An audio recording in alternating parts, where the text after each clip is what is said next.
जैसा कि बच्चों आपको ये क्वेश्चन बोर्ड पे दिख रहा होगा, एक क्वेश्चन फिजिक्स का है और मैंने ये क्वेश्चन एक 10th क्लास के बच्चे को बताई थी। जैसा कि बता दो कि मेरे यहाँ जो कोचिंग संस्था है संकल्प भारत कोचिंग सेंटर, वो 12वीं तक चलता है और ये 10th क्लास के बच्चे लोग को मैंने पढ़ाया था। फिजिक्स में क्वेश्चन ये था कि किसी प्रतिरोध के सिरों से 12 वोल्ट की बैटरी को संयोजित करने पर परिपथ में 2.5 एम्पीयर की विद्युत धारा प्रवाहित होती है, तो प्रतिरोधक का प्रतिरोध निकालें। ये क्वेश्चन मैंने सोल्व करवाया है। अब मैं सोल्व करता हूँ। अब इस क्वेश्चन को किसी टीचर ने, वो भी हाई स्कूल के टीचर ने, इस क्वेश्चन को गलती की है, तो मैं सोल्व करता हूँ। आप कमेंट करके जरूर बताइएगा कि क्या मैंने जो सोल्व किया, मैंने जो बच्चे लोग को, अपने क्लास के 10th क्लास के बच्चों को मैंने जो बताया वो सही बताया या गलत बताया। जैसा कि मैं सोल्व करता हूँ कि एक क्वेश्चन जो बोल रहा है, क्या बोल रहा है कि सिरों में 12 वोल्ट की बैटरी, जैसा कि पता है कि वोल्टेज की बात कर दिया, वोल्टेज हमारा दिया हुआ है, यानी कि V का मान जो दिया हुआ है वो दिया हुआ है 12 वोल्ट दिया हुआ है। फिर बोल रहा है आगे कि संयोजित करने पर परिपथ में 2.5 एम्पीयर विद्युत धारा, मतलब कि करंट जो I है, यहाँ पे I जो है वो 2.5 एम्पीयर है, ठीक है।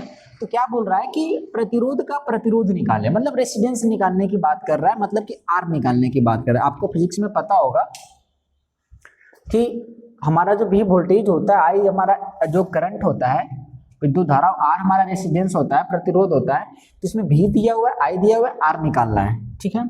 तो हम लोग को पहले से पता है, हम लोग को ओम बाबा का नियम पता है, ओम का हम लोग को नियम पता है। जैसे कि ओम बाबा का कहना था कि भैया V बराबर में क्या होता है, V बराबर में क्या होता है, I इंटू R होता है, ठीक है, होता है, सबको पता होगा।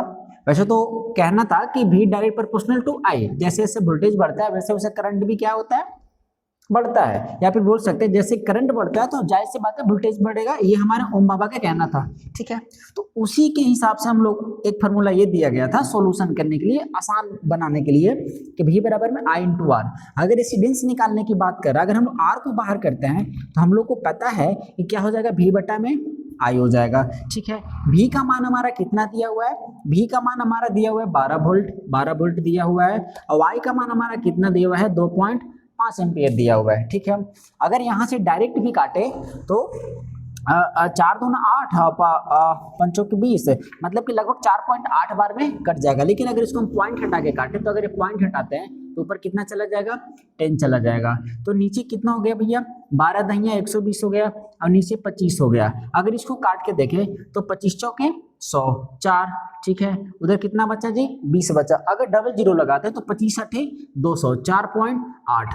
अब क्या आंसर आएगा, क्योंकि रेजिस्टेंस निकला है तो आंसर यहाँ किस में आएगा, ओम में आएगा जी, क्योंकि रेजिस्टेंस यानी कि प्रतिरोध का ऐसी मात्रा क्या होता है, ओम होता है। तो ये हमारा आंसर है। अब मैंने अपने 10th क्लास के बच्चों को एक क्वेश्चन पढ़ा है, अब किसी हाई स्कूल के टीचर ने इस क्वेश्चन को गलत किया है, तो आप कमेंट करके बताएं कि क्या ये जो सॉल्यूशन है ये सही है या गलत है।